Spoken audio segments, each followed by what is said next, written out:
أعوذ بالله من الشيطان الرجيم. وإن يمسسك الله بضر فلا كاشف له إلا هو، وإن يمسسك بخير فهو على كل شيء قدير.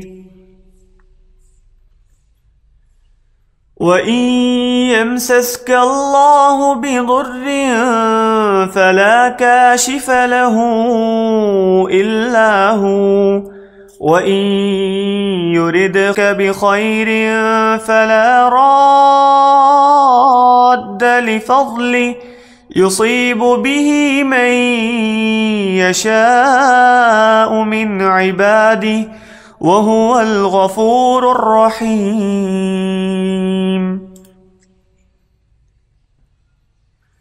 وإذا مسكم الضر في البحر ضل من تدعون إلا إياه، فلما نجاكم إلى البر أعرضتم وكان الإنسان كفوراً.